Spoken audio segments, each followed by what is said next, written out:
നമസ്കാരം. ട്രഡീഷണലി കേരളയിലേക്ക് എല്ലാവർക്കും സ്വാഗതം. ഈ ജൂലൈ 17-ാം തീയതി കർക്കിടകം 1 തുടങ്ങുകയാണ്. അപ്പോൾ കർക്കിടക മാസത്തെ വരവേൽക്കാൻ വേണ്ടിയിട്ട് നമ്മൾ എങ്ങനെയാണ് നമ്മുടെ വീടും പരിസരവും ഒക്കെ ഒരുങ്ങേണ്ടത് എന്ന് ഒരു വീഡിയോ ഞാൻ ചെയ്തിട്ടുണ്ടായിരുന്നു. അത് കാണാനായിട്ട് താല്പര്യമുള്ളവർ പോയി കാണുമെന്ന് പ്രതീക്ഷിക്കുന്നു.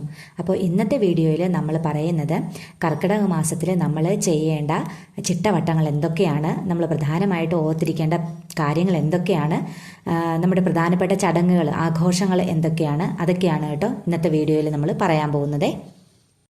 കർക്കിടക മാസം തുടങ്ങിക്കഴിഞ്ഞിട്ടുണ്ടെങ്കിൽ നമ്മൾ പൊതുവേ നമുക്ക് അറിയാവുന്ന കാര്യമാണ് രാമായണം വായിക്കുക എന്നുള്ളത്, അല്ലേ? എല്ലാവരും ചെയ്യുന്ന കാര്യമാണ് രാമായണം വായിക്കുക എന്നുള്ളത്. രാമായണം വായിക്കാൻ അറിയാവുന്നവർക്ക് രാമായണം വായിക്കാം, ഇല്ലെങ്കിൽ 30 ദിവസം കേൾക്കാൻ പറ്റുന്നവർക്ക് അത് കേൾക്കുകയുമാകാം. റേഡിയോയിലോ അല്ലെങ്കിൽ ടി വിയിലോ അല്ലെങ്കിൽ ഇപ്പോൾ മൊബൈലിലാണെങ്കിൽ എല്ലാ ദിവസവും നമ്മൾ കേൾക്കേണ്ട, ഓരോ ദിവസത്തേക്ക് കേൾക്കേണ്ട ഭാഗങ്ങളായിട്ട് വരും. അങ്ങനെ കേൾക്കുകയൊക്കെ ആവാം. ചുരുക്കി പറഞ്ഞു കഴിഞ്ഞിട്ടുണ്ടെങ്കിൽ രാമായണ മാസം തുടങ്ങിക്കഴിഞ്ഞിട്ടുണ്ടെങ്കിൽ, അതായത് കർക്കിടക മാസം 1-ാം തീയതി മുതൽ 30-ാം തീയതി വരെ നമ്മുടെ വീട്ടിൽ ആ രാമായണ പാരായണമാണ് ഏറ്റവും പ്രധാനമായിട്ട് കേൾക്കേണ്ടത്.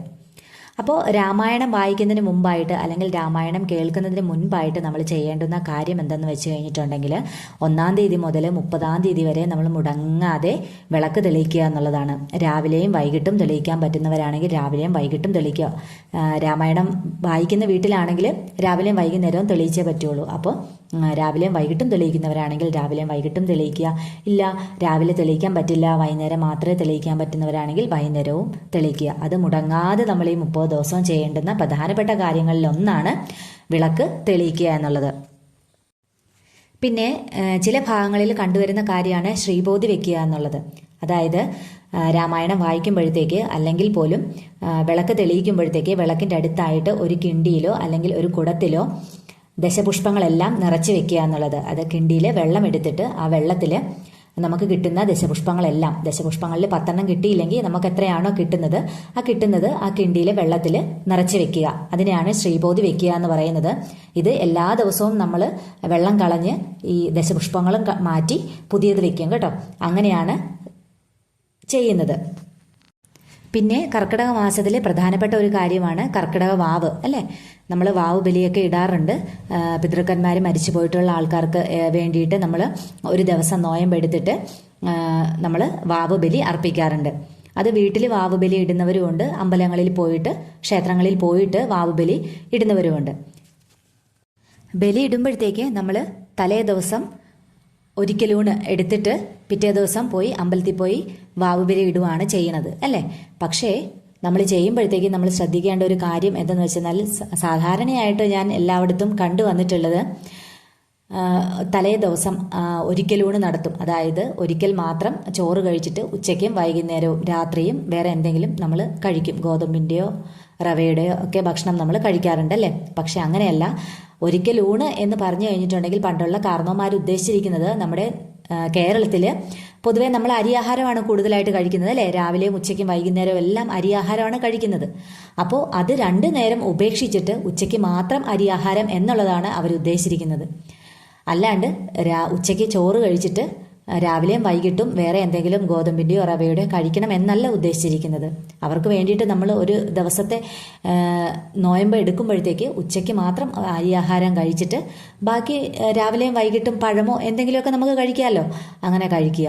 പിറ്റേ ദിവസവും നമ്മൾ പറയുന്നത് വാവിൻ്റെ അന്ന് നമ്മൾ ബലി ഇടുമല്ലോ. ബലി ഇട്ട് കഴിഞ്ഞിട്ട് നമ്മൾ ചിലർ നോൺ വെജൊക്കെ കൂട്ടി നമ്മൾ കഴിക്കുന്നവരുണ്ട്. പക്ഷെ അങ്ങനെ ചെയ്യാൻ പാടില്ല. തലേ ദിവസവും അന്നും ഒരിക്കലൂണേ പാടുള്ളൂ എന്നാണ് പറയുന്നത്. പിന്നെ കർക്കിടവാവിൻ്റെ അന്ന് തന്നെ ഉള്ള പ്രധാനപ്പെട്ട മറ്റൊരു ചടങ്ങാണ് ദാഹം വെക്കൽ എന്നുള്ളത്, അല്ലേ? നമ്മുടെ കർക്കിടവാവിൻ്റെ അന്ന് സ്വർഗത്തിൽ നിന്ന് എല്ലാ പിതൃക്കന്മാരും ഭൂമിയിൽ വീട്ടിൽ നമ്മളെ കാണാൻ വരുന്നു എന്നാണ് വിശ്വാസം. അപ്പോൾ അങ്ങനെ അവർ വരുമ്പോഴത്തേക്ക് അവർക്ക് ഇഷ്ടമുള്ളതെല്ലാം നമ്മൾ ഉണ്ടാക്കി അവർക്കായിട്ട് നേദിക്കുന്നു. അതാണ് ദാഹം വെക്കലെന്ന് എന്ന് പറയുന്നത്. അപ്പോൾ ദാഹം വെക്കുമ്പോഴത്തേക്ക് നമ്മുടെ മരിച്ചു പോയിട്ടുള്ള കാരണവന്മാർക്ക് എന്താണോ ഇഷ്ടം, അവർക്ക് നോൺ വെജ് ആണെങ്കിൽ നോൺ വെജ്, ഇല്ല പച്ചക്കറി ആണെങ്കിൽ പച്ചക്കറി, പായസമാണെങ്കിൽ പായസം, ചില സ്ഥലത്ത് കള്ള് നേദിക്കാറുണ്ട്. കള്ള് കുടിക്കുന്ന അപ്പൂപ്പന്മാരൊക്കെ കള്ള് കുടിക്കുന്ന, കള്ള് ഇഷ്ടമുള്ള ആൾക്കാർക്കാണെങ്കിൽ കള്ള് നേദിക്കാറുണ്ട്. പിന്നെ കരിക്ക്, അങ്ങനെ പല പല കാര്യങ്ങൾ നേദിക്കാറുണ്ട്. അത് ചില സ്ഥലങ്ങളിലേക്ക് മാത്രമേ ഞാൻ കണ്ടിട്ടുള്ളൂ, ചില സ്ഥലങ്ങളിലേക്ക് കണ്ടിട്ടില്ല. അപ്പം അതും നമ്മുടെ പ്രധാനപ്പെട്ട ഒരു ചടങ്ങാണ് കേട്ടോ. കർക്കിടക വാവിനോട് അനുബന്ധിച്ച് ദാഹം വെക്കുക എന്നുള്ളൊരു ചടങ്ങും കൂടി നമുക്ക് ഉണ്ട്. പിന്നെ കർക്കിടകത്തിലെ പ്രധാനപ്പെട്ട ഒരു ചടങ്ങ് എന്തെന്ന് പറഞ്ഞാൽ, ഒരു ആഘോഷം എന്തെന്ന് പറഞ്ഞു കഴിഞ്ഞിട്ടുണ്ടെങ്കിൽ ആവണി അവിട്ടമാണ്. അതായത് കർക്കിടകത്തിലെ തിരുവോണം നാളിലാണ് ആവണി അവിട്ടം ആഘോഷിക്കുന്നത്. ആവണി അവിട്ടം പിള്ളേരോണം എന്നും കൂടി അറിയപ്പെടുന്നുണ്ട്. അതായത് കർക്കിടക മാസത്തിൽ പിള്ളേർക്ക് വേണ്ടിയിട്ടുള്ള ഓണമാണ് ആവണി അവിട്ടമായിട്ട് ആഘോഷിക്കുന്നത്. ബ്രാഹ്മിൻസ് ആണെങ്കിൽ അവർ പൂണൂല് മാറ്റുന്ന ചടങ്ങ്, പിന്നെ രക്ഷാബന്ധൻ, അങ്ങനെയുള്ള പല ചടങ്ങുകളും ഈ ആവണി അവിട്ടത്തിന് ആഘോഷിക്കുന്നുണ്ട്. പക്ഷെ നമ്മുടെ കേരളത്തിൽ നമ്മൾ കണ്ടുവരുന്നത് പിള്ളേരോണം ആഘോഷിക്കുന്നതായിട്ടാണ് കണ്ടുവന്നിട്ടുള്ളത്. കുട്ടികൾക്ക് വേണ്ടിയിട്ട് അന്നും പായസവും സാമ്പാറും അവിയലും ഒക്കെ വെച്ചിട്ട് ചെറിയൊരു സദ്യ കുട്ടികൾക്കായിട്ട് കർക്കിടക മാസത്തിൽ ഒരുക്കുന്നു. അതുകൊണ്ടാണ് അതിനെ പിള്ളേരോണം എന്ന് അറിയപ്പെടുന്നത്. പിന്നെ ഈ കർക്കിടക മാസത്തിലെ പ്രധാനപ്പെട്ട മറ്റൊരു കാര്യം എന്ന് പറയുന്നത് നാലമ്പല ദർശനമാണ്.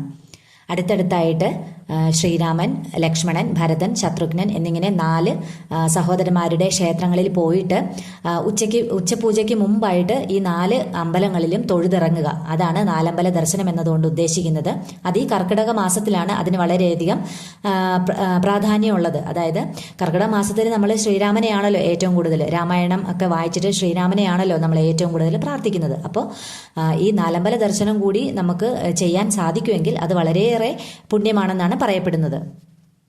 അപ്പോൾ അതിനുള്ള അവസരമുള്ളവർ അത് പാഴാക്കാതെ അമ്പലങ്ങളിൽ പോയിട്ട് നന്നായിട്ട് പ്രാർത്ഥിക്കുക. ഇനിയിപ്പോൾ നാലമ്പലത്തിൽ പോകാൻ പറ്റിയില്ല എന്നുണ്ടെങ്കിലും ശ്രീരാമൻ്റെ തന്നെ ക്ഷേത്രമാണെങ്കിലും നമുക്ക് പോയി പ്രാർത്ഥിക്കാവുന്നതാണ്. അതല്ല മറ്റുള്ള ക്ഷേത്രങ്ങളിൽ പോകാൻ പറ്റുമെങ്കിൽ മറ്റുള്ള ക്ഷേത്രങ്ങളിലും പോയി ഈ 30 ദിവസം പ്രാർത്ഥിക്കുന്നതും ഒക്കെ വളരെ നല്ലതാണ്. പിന്നെ നമ്മൾ ആഘോഷിക്കുന്ന ഒരു കാര്യമാണ് നിറപുത്തരി, അല്ലെങ്കിൽ ഇല്ലം നിറ എന്ന് പറയും. അതായത് കർക്കിടക മാസത്തിൽ കൊയ്തു കൊണ്ടുവരുന്ന നെൽക്കതിരി കൊണ്ടിട്ട് ഇല്ലം നിറയ്ക്കുന്ന പരിപാടി. അത് ശബരിമലയിലൊക്കെ ചിങ്ങം 1-നാണ് ചെയ്യുന്നത്. ചില സ്ഥലങ്ങളിൽ ചില ഭാഗങ്ങളിലേക്ക് കർക്കിടക മാസത്തിൽ തന്നെ ചെയ്യുന്നതായിട്ടും കാണുന്നുണ്ട്.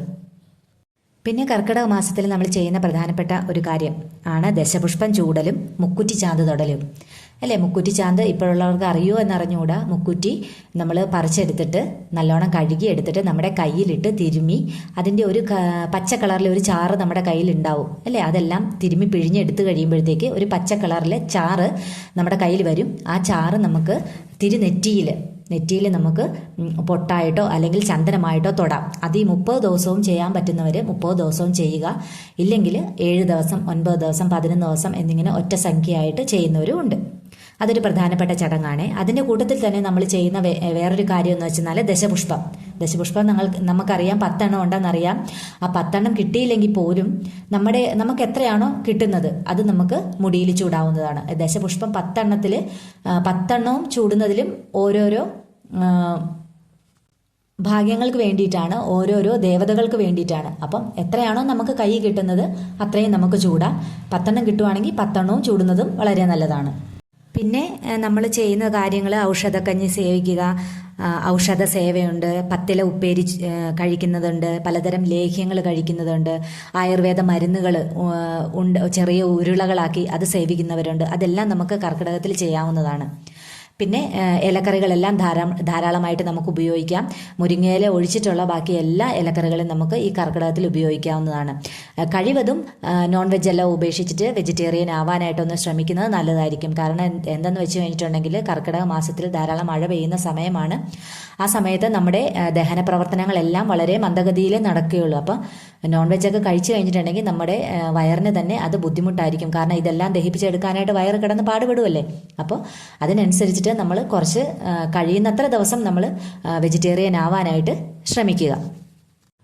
അതുപോലെ തന്നെ പൂജകളൊക്കെ ചെയ്യാനായിട്ട് താല്പര്യമുള്ളവരാണെങ്കിൽ കർക്കിടകം 1 മുതൽ കർക്കിടകം 7 വരെ, അതായത് ആദ്യത്തെ 7 ദിവസം ശ്രീ ഭഗവതി പൂജയ്ക്ക് വളരെ ഉത്തമമാണെന്നാണ് പറയപ്പെടുന്നത്. ശ്രീ ഭഗവതി പൂജ ചെയ്യുവാണെങ്കിൽ വളരെയധികം ഐശ്വര്യം ഉണ്ടാകുമെന്നാണ് പറയുന്നത്. കർക്കിടകം 1 മുതൽ കർക്കിടകം 7-ാം തീയതി വരെ. അതേപോലെ തന്നെ കർക്കിടകത്തിലെ 38 ചൊവ്വാഴ്ച, വെള്ളിയാഴ്ചയല്ല 38 ചൊവ്വാഴ്ചയും ശ്രീ ഭഗവതിയെ പൂജിക്കുന്നതിന് വേണ്ടിയിട്ട് വളരെ ഉത്തമമായിട്ടുള്ള ദിവസമാണെന്നാണ് പറയുന്നത്.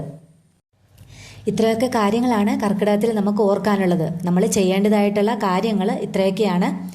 ഇനി ഇതിൽ എന്തെങ്കിലും കൂടുതലായിട്ട് അറിയാനായിട്ട് താല്പര്യം ഉണ്ടെങ്കിൽ ചോദിക്കുവാണെങ്കിൽ ഒന്നല്ലെങ്കിൽ ഡീറ്റെയിൽഡ് ആയിട്ടുള്ള വീഡിയോ ചെയ്യുകയോ അല്ലെങ്കിൽ കമൻറ്റിൽ മറുപടി പറയുകയോ ചെയ്യുന്നതാണ്. വീഡിയോ ഇഷ്ടപ്പെട്ടിട്ടുണ്ടെങ്കിൽ ലൈക്ക് ചെയ്യാനും ചാനൽ സബ്സ്ക്രൈബ് ചെയ്യാനും മറന്നു പോകരുത്. എല്ലാവർക്കും ശുഭദിനം. നന്ദി.